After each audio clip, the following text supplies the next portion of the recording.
So hello everyone, welcome to EdTap, and guys, welcome to your another important session based on ESI in news. So if I talk about today's session, today's session I will be discussing the important PIB news that were there in news related to ESI section from 17th to 20th of April.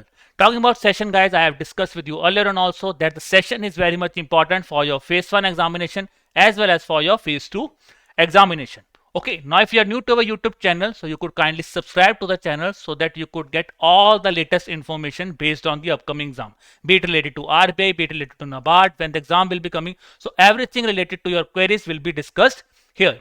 To get the access of the PDF, guys, you could follow our Telegram channel, the link for which is given in the description below. Now, guys, coming to the topics of the day.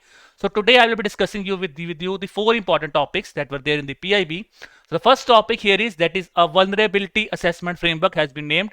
That is the climate vulnerability assessment for adaptation planning in India using a common framework has been set up. That is the framework.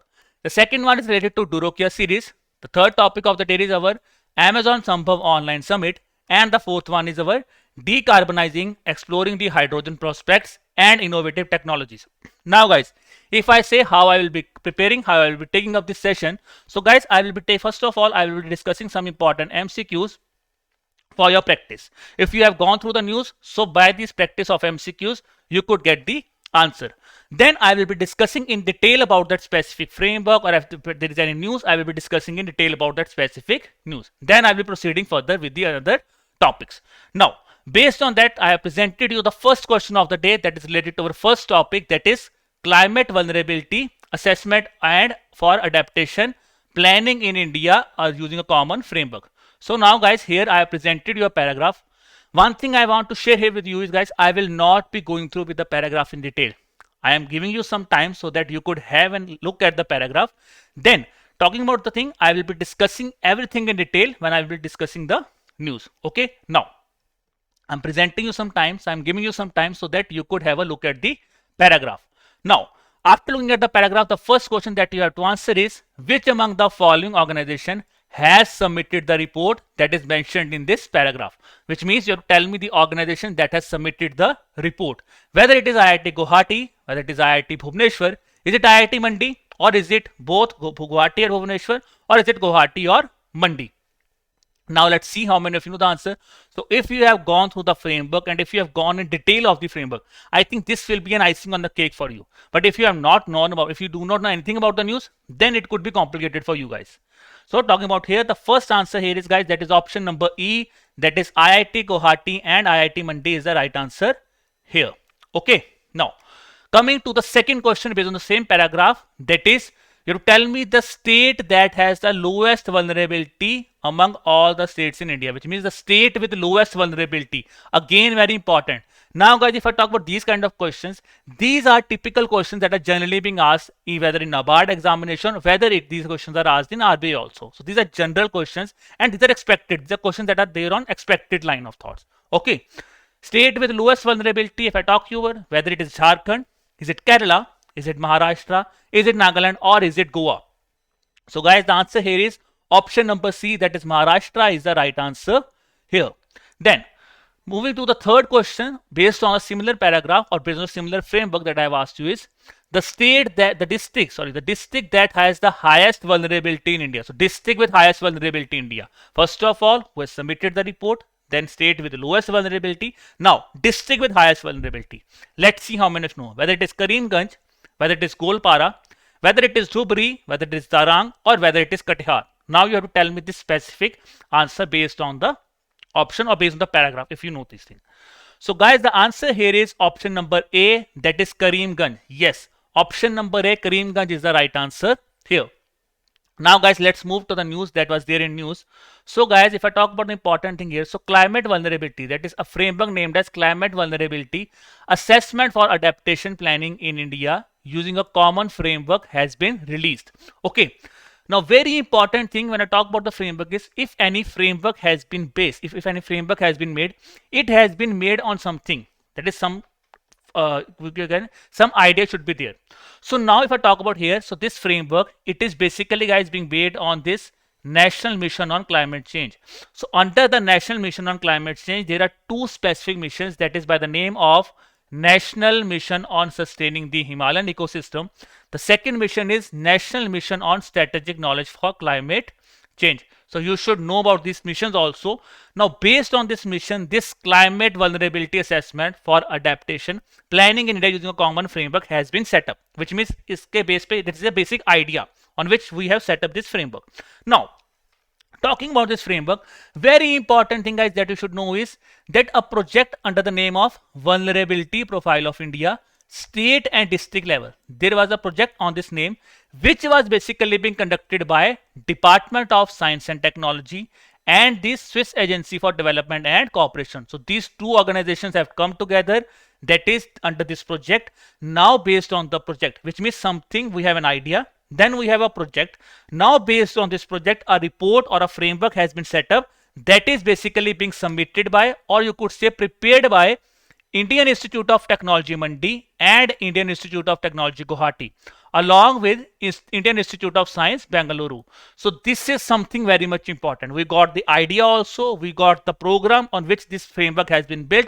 Then we know the framework has been built by which of the following organization. Okay. Now let's have a discuss on the framework. So talking about the framework and talking about the states guys, the states are basically being categorized as quartile based categorization. So now what is quartile? Quartile simply means that there will be 4 categories of states. Now talking about quartile 1. So quartile 1 simply says these are the most vulnerable states, that is the top 25% most vulnerable states. Okay. Now how we will know whether the state is vulnerable or not? Now guys, for that there is a score range. The score range here is 0.58 to 0.67. If there is a score range between 0.58 to 0.67, we will say that state is the most vulnerable state. Now, then after that there is a quartile 2, which simply means the upper middle vulnerable states. That is top 25%. After that 25% states which are upper middle vulnerable states, which has a high vulnerability index. The score range here is guys that is from 0.52 to 0.58. Then the third one we have the quartile third category, that is the third quartile, which is basically by the name of lower middle vulnerable states, which means these are not most vulnerable, but then also they are vulnerable in nature. Okay, the score range here is guys that is from 0.47 to 0.52. Then the fourth quartile, that is the quartile number 4, which simply says you about the bottom 25%. So sorry, that is bottom 25% vulnerable states. They have a score range of 0.42 to 0.47. So which means now based on this flow chart, we simply knows what is the categorization of states, which is most vulnerable, which is least vulnerable, and then there is a score range, because the question could be asked on score range also guys. This is something again important. They could simply ask a question based on this score range also. Okay, so this is again important for you, this score range. Now let's discuss about state vulnerability. So simply this report says that the range of vulnerability among the state lies from 0.42 to 0.67, which means we have a number of states which are in lowest vulnerability also, as well as among the highest vulnerability states also. Okay, now quartile 1, states with highest vulnerability. So if I talk about states with highest vulnerability, it simply says that Jharkhand has the most, Jharkhand is a state with highest vulnerability. This is something important that was given in PIB.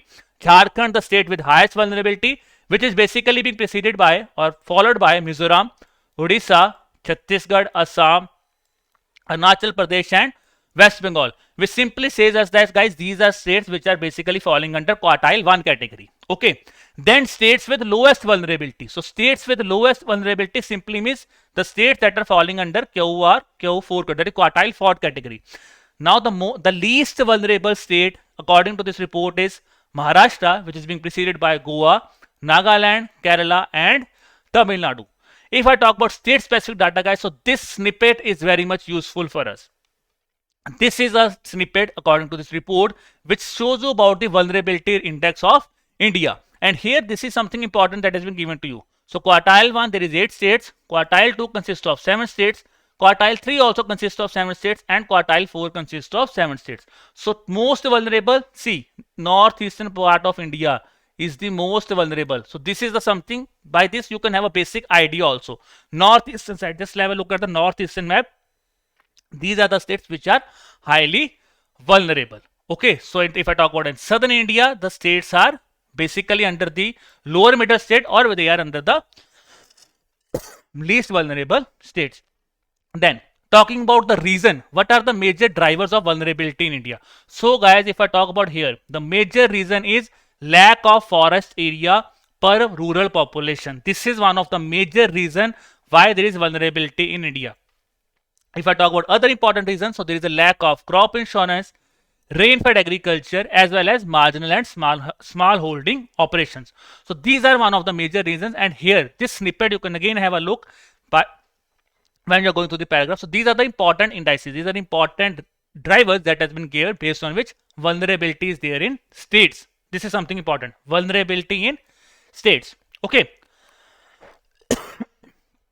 So sorry, now guys, for district level vulnerability.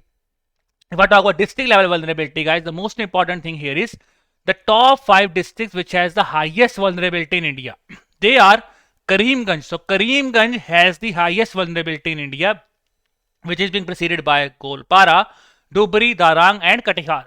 So now guys, if you have looked at the top 5 districts, the most important thing that you should remember is Assam has the maximum number of vulnerable districts when I compare it to the top 5 districts. Okay, that is being preceded by Bihar and Jharkhand. So the report says that Assam, Bihar, and Jharkhand constitute about 60% of the districts that are highly vulnerable in India.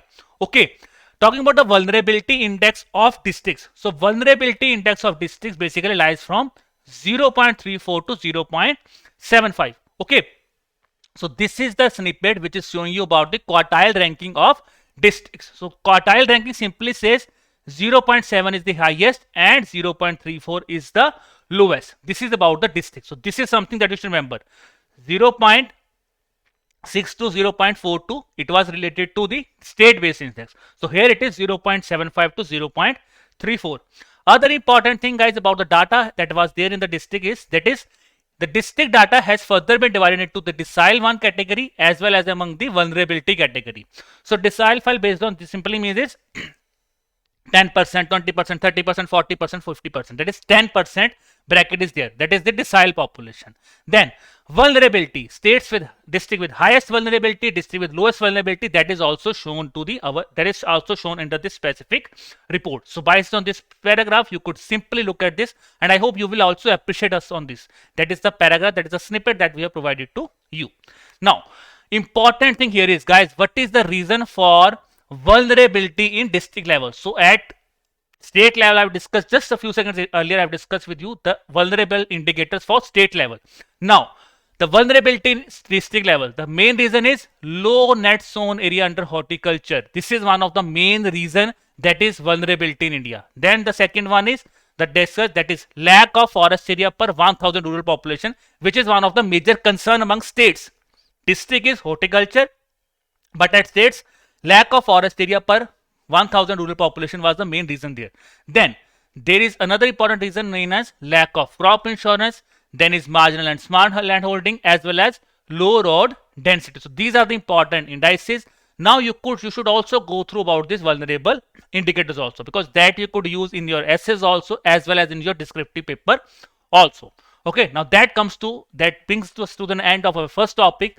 Now let's proceed to the second topic of the day. Now guys, I've discussed with you the topic, and that is Durocare series.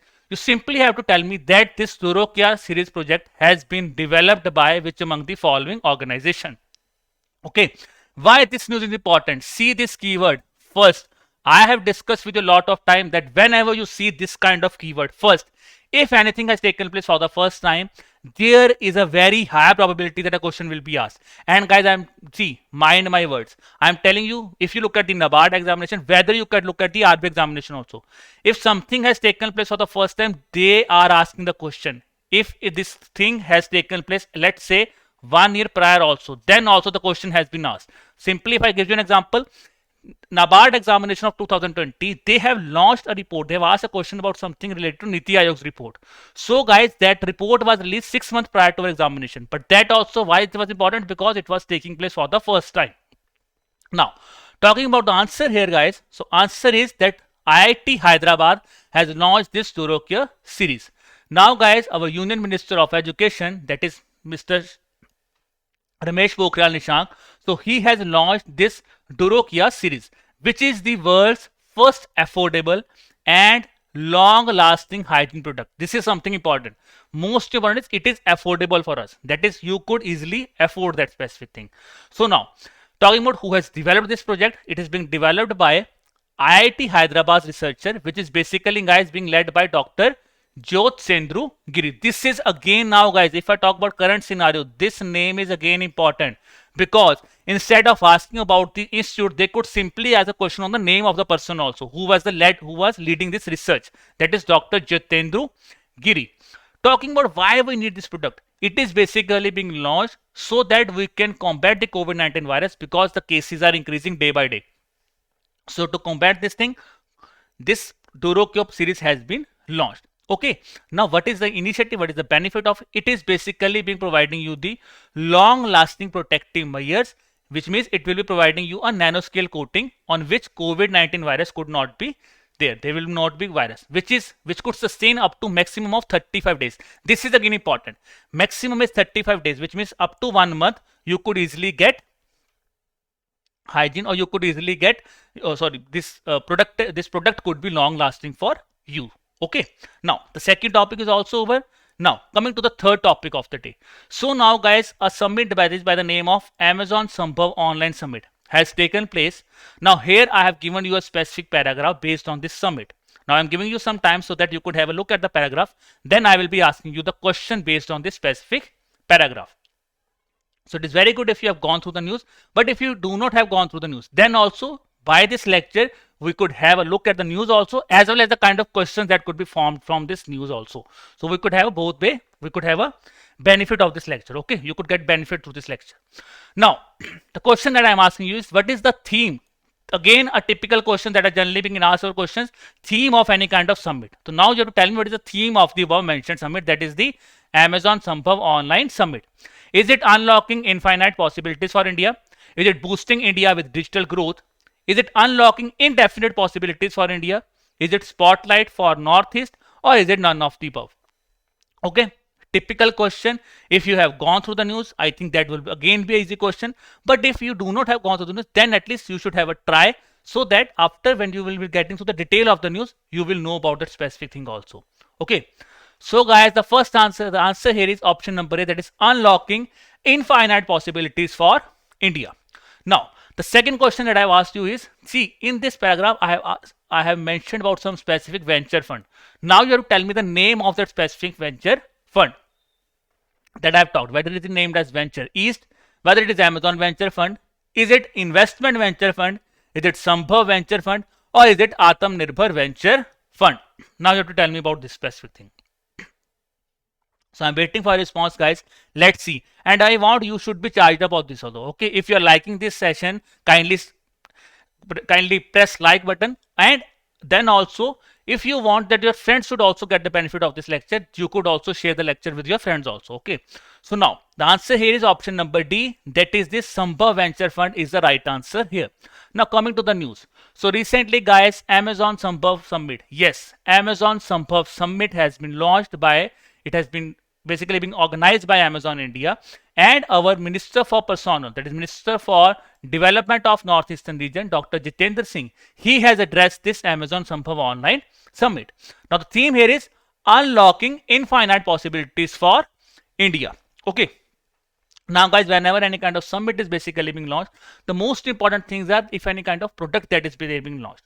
So now talking about the important initiatives that Amazon has launched, or it has announced this during this summit. The first was this Sambhav Venture Fund. So this, if we're talking about this venture fund, guys, it is a US dollar $250 million fund that is basically being designed by the Amazon for digitization of small business, agri-tech innovations, and health technology, which is basically, if I talk about this thing, it is basically being catering to our initiative of Atmanirbhar. Okay, so to our Atmanirbhar package, these are the important things. By catering to that specific thing, Amazon says it will be setting up a venture fund that is US dollar $250 million venture fund will be set up by Amazon. Now, very important thing in this venture fund is this investment exchange, that is by the name of M1 exchange has been set up. Now, simple question they could ask you is, this M1 exchange is being launched by which among the following? That is Amazon has launched this specific initiative. Now, why this is important? See, it is basically a startup focusing initiative which will be helping the MSME sector so that they could have a invoice discounting market exchange. Invoice discounting is again very much important, that if you are sending some kind of bill, you want that there should be market exchange also, that you could get to the, you could have an access to the banks also, as well as financiers could have an access to some startups also. So for that specific thing, this M1 exchange setup has been done, and this thing has been set up under TRADS license policy, that is Trade Receivable Discounting System license policy. This again is very much important. This is again an important term that you should have a look at. Okay, this trade licensing scheme. Now, how further it will be helping is, guys, it will be connecting the MSMEs with banks and financiers. Okay, so it will be connecting the MSMEs with banks and financiers. The other important thing is how it will be helping is it will be assigning invoice dues so that bank or finance could be able to have the to assign the invoice dues. Then for the MSME sectors, how it will be helping is they could receive the financing at better rates from banks and financiers. So this will be the second thing for the, now see, it is both ways. MSMEs, how banks would be using is they would be getting the invoice dues. Okay, for MSMEs, what is the benefit is they will be receiving the finance from the bankers as well as the financiers. Second important initiative that I've discussed with you is that was launched that is Spotlight Northeast initiative. Now, what is this Spotlight Northeast? Name is suggesting Spotlight, which means it will be focusing holistically on the northeastern sector. How it will be helping is, so if it is holistically focusing, simply means it will be boosting the local economy of the northeastern states. Okay, then other important thing, how it will be helping, it will be creating jobs, accelerating the financial inclusion, but the most important thing is, guys, it will be empowering the women as well as tribal communities of the tribal communities of the northeast. Now, simply says local economy has to be boosted, empowering women also. Now, how you will be empowering that thing? This is something very important question that comes to your mind. How? That is the answer is that is by boosting the exports. Yes, it will be boosting exports for the common commodities of northeastern like tea, spices and honey that is there in abundant in the northeastern states. With this, it will be helping you so that they could boost the local economy by boosting the exports of the specific commodities. The other important initiative that has been launched by the Amazon is that is the local shops enablement program. So simply the program it is saying local shops enablement. It simply means it will be digitally empower the local shops also. How you will be digitally empowering is you will be bringing that is Amazon will be bringing the 1 million offline retailers as well as retail stores on the Amazon India marketplace, which simply means the Amazon marketplace that is on the digital platform. These retailers will be digitally enhanced. And the year that has been specified by the Amazon is 2025, which means by 2025, its target is that it wants that 1 million offline retailers should be there should be joining the Amazon retail market. Okay, which means this is again a very important initiative that is there for it. Now, if I talk about here, so here one thing that you could revise is the homework that I have given you, Startup India scheme. See now, this thing again you could use there, Startup India scheme. This is again important initiative that you could relate there with the Startup India scheme also, that is this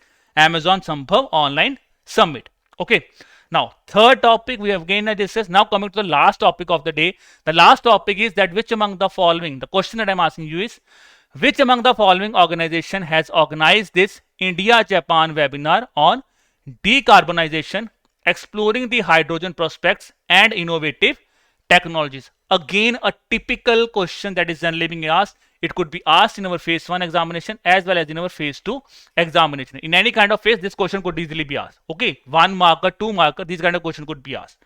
You have to tell me the answer. The option here is Department of Science Technology, DST, IGES, it is TERI. Is it all of the above or is it none of the above? So now this will again be an icing on cake, guys, because these are kind of questions that generally you want to see in the examination, because this is a thing that we generally go through in the news. So these are kind of questions which should not be wrong. Okay, these are kind of questions which you should not be wrong, because these are typical questions that generally from the past 3 to 4 years, these kind of questions we could not say that these are not being asked. These are being asked. Yes, the only thing that is there is whether sometimes 5 to 6 question could be asked, or in an examination just a single question, that is a single question could also be asked based on these kind of questions. Now here guys, the answer is all of the above. So all these organizations, that is Department of Science and Technology, IGES as well as TERI, are the organizations that have organized this India Japan webinar. Now talking about the webinar, so this guy recently guys, India Japan webinar on decarbonization, that is exploring the hydrogen prospects and innovative technologies, has taken place. Now important thing, who has organized, I have discussed with you, that is Department of Science and Technology. If it is India Japan, Embassy of India in Japan, then that is the Institute of Global Environmental Strategies, that is IGES, the third institute. The fourth one is the Energy and Resource Institute of India, that is IGES of Japan, Embassy of Japan, DST as well as TERI of India. The both organizations have combined together and have launched this specific hydrogen prospects innovative technologies. Now if I talk about something here, so see in the previous lecture I have discussed with you is National Hydrogen Mission. So guys, if you have gone through the National Hydrogen Mission in detail, that we have discussed in the first lecture also, so you could again have a look at the first lecture. So this is why I'm saying interlinking of news is very much important. See, earlier in the news we have discussed about Startup India scheme, that is again an initiative that we have discussed in the first lecture. Then National Hydrogen Mission. See, this is how PIB is important. This is why PIB is important, is because you will easily get a relatable news, something relatable to that specific thing within that specific month also, and that is how the questions are now being framed.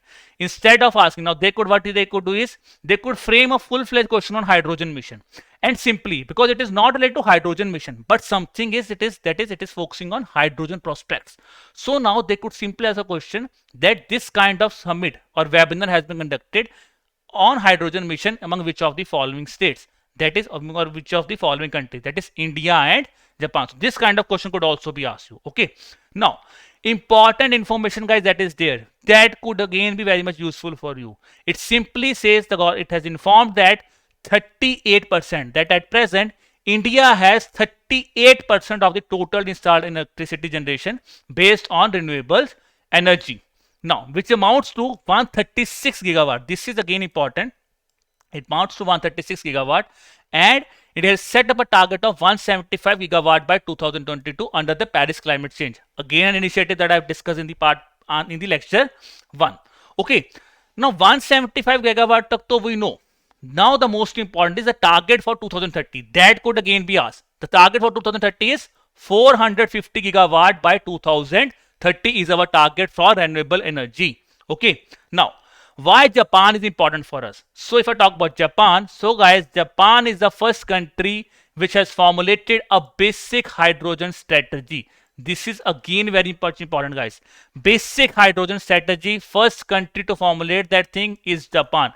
This question could easily be asked, whether in GA also they could ask this question. Okay, hydrogen, why this is important is because hydrogen is also being included in the 5th energy plan of Japan also. Okay, now Japanese companies like Toyota, they have already operationalized this commercially available hydrogen powered vehicle, which is more than a simple electric powered vehicle, which simply means the target that we were doing, we were basically focusing on National Hydrogen Mission on the hydrogen dialogue that I have discussed with you earlier on.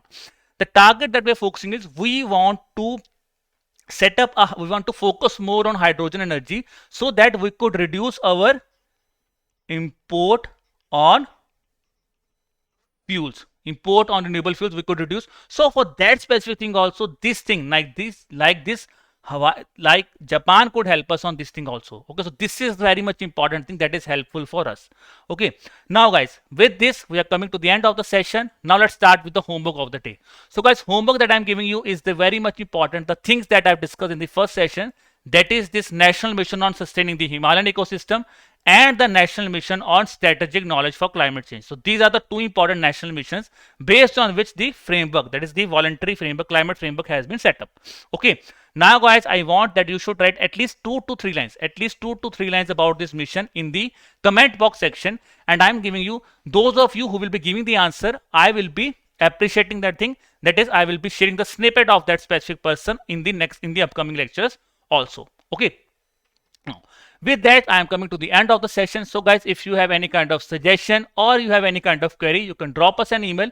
Our email ID is hello@edutab.co.in, or you could even place us a call. Our mobile number is 81462 07241. So I hope guys the lecture is fruitful for you and you will be joining us for the next session also. So keep learning guys. Bye bye.